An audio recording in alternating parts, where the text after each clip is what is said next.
ঘরোয়া রান্না উইথ ব্লগে সবাইকে স্বাগত জানাই। আজ সুজির কেক বানিয়ে দেখাবো, তাও আবার আটা, ময়দা আর ডিম ছাড়া। বাড়িতে থাকা কয়েকটি উপকরণ দিয়েই এটা বানিয়ে নেওয়া যায়। সবার প্রথমে একটা পাত্রের মধ্যে 1 কাপ উষ্ণ গরম জল, তাতে 2 চামচ গুঁড়ো দুধ দিয়ে ভালো করে মিশিয়ে নেব। ভালো করে মিশিয়ে নেওয়ার পরে এর মধ্যে 1 চামচ লেবুর রস দিয়ে দেব আর সামান্য জল দিয়ে ভালো করে মিশিয়ে নেব।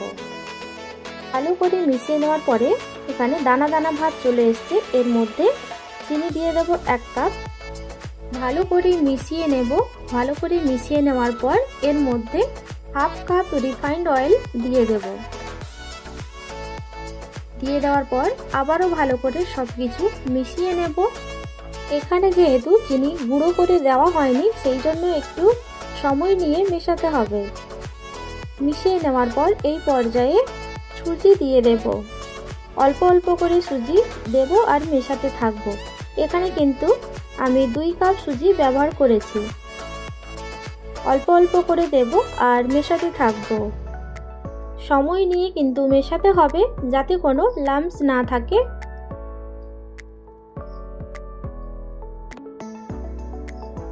ভালো করে মিশিয়ে নেওয়ার পর এটাকে ঢাকা দিয়ে রাখবো 30 মিনিট।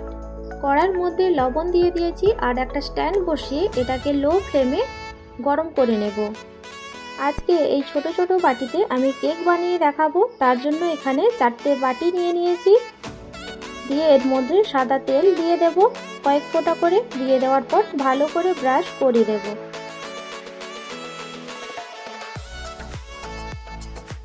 এই বাটির মধ্যে আমি অল্প অল্প করে আটা দিয়ে দিচ্ছি। দিয়ে দেওয়ার পর এর চারপাশে লাগিয়ে দেব এইভাবে। প্রত্যেকটা বাটিতেই এইভাবে আটা লাগিয়ে নেব। 30 মিনিট পর সুজির এই ঢাকনাটা সরিয়ে নেব। সরিয়ে নেওয়ার পর এদিকে দেখুন সুজি কতটা ফুলে গেছে। ভালো করে মিশিয়ে নেব। মিশিয়ে নেওয়ার পর এর মধ্যে জল দিয়ে আবারও ভালো করে মিশিয়ে নেব। ভালো করে মিশিয়ে নিয়ে এর থিকনেসটা হবে এই রকম। টুটি ফ্রুটির মধ্যে 1 চামচ আটা দিয়ে মাখিয়ে রেখেছি। সুজির মিশ্রণে 1 চামচ বেকিং পাউডার আর 1/2 চামচ বেকিং সোডা আর সামান্য জল দিয়ে এটা ভালো করে মিশিয়ে নেব। আলতো হাতে এটা মেশাতে হবে। মিশিয়ে নেওয়ার পর এর মধ্যে 1 চামচ ভ্যানিলা এসেন্স দিয়ে দেব। আবারও ভালো করে আলতো হাতে মিশিয়ে নেব। একদিকে ঘুরিয়েই কিন্তু এটা মেশাতে হবে। ভালো করে মেশানো হয়ে গেলে রেডি করে রাখা বাটিগুলোর মধ্যে প্রথমে টুটি ফ্রুটি দিয়ে দেব। টুটি ফ্রুটি দিয়ে দেওয়ার পর সুজির মিশ্রণ দিয়ে দেব।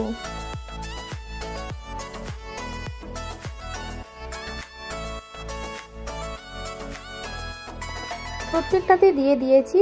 যে সুজির মিশ্রণ একটু বেশি হয়েছে, তার জন্য আরেকটা পাত্র ওই একইভাবে রেডি করে তার মধ্যে সুজির মিশ্রণ দিয়ে দিয়েছি। সুজির মিশ্রণ দিয়ে দেওয়ার পর হালকা ড্যাপ করে নেব। ড্যাপ করে নেওয়ার পর উপর থেকে টুটি ফ্রুটি দিয়ে দেব। আমার এই রেসিপি ভালো লাগলে অবশ্যই একটা লাইক দেবেন আর কমেন্টে জানাবেন। প্রত্যেকটাতে টুটি ফ্রুটি দেওয়া হয়ে গেছে। দিয়ে এখানে কড়াই যে গরম হতে বসিয়েছিলাম তার মধ্যে একটা থালা বসিয়ে দেব। থালা বসিয়ে দেওয়ার পর এক এক করে সুজির বাটি বসিয়ে দেব।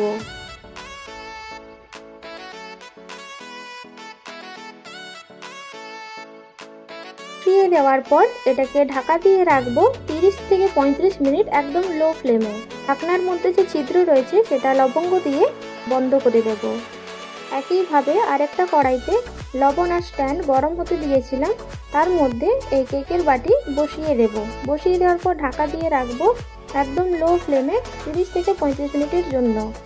এখানে দেখুন 30 থেকে 35 মিনিট হয়ে গেছে। এটার ঢাকনা সরিয়ে নেব। সরিয়ে নেওয়ার পর একটা ছুরির সাহায্যে দেখে নেব যে কেক হয়ে গেছে কিনা। ছুরি একদম পরিষ্কার বেরিয়েছে, তার মানে আমাদের কেক রেডি। সুজির বাটি কেক একদম রেডি। দিয়ে এটাকে ঠান্ডা হতে দেব।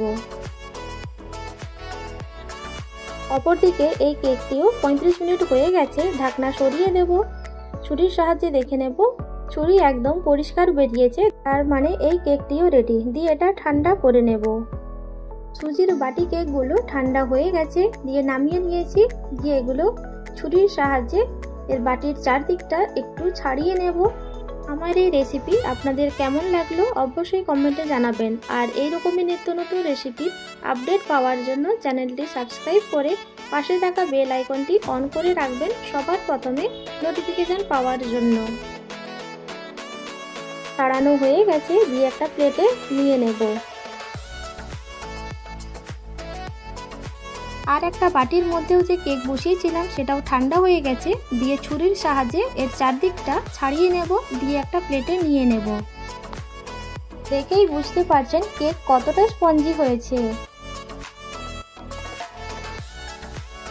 ছোট ছোট বাটিতে যে কেক বসিয়েছিলাম তার টেক্সচারটা কেমন সেটাই ছুরির সাহায্যে কেটে দেখাচ্ছি। এর টেক্সচারটা দেখে বুঝতে পারছেন কেক কতটা স্পঞ্জি হয়েছে। আমার এই রেসিপি আপনাদের কেমন লাগলো অবশ্যই কমেন্টে জানাবেন। আজ তাহলে এই পর্যন্ত, দেখা হবে নতুন একটা রেসিপি নিয়ে। সবাই ভালো থাকবেন, সুস্থ থাকবেন।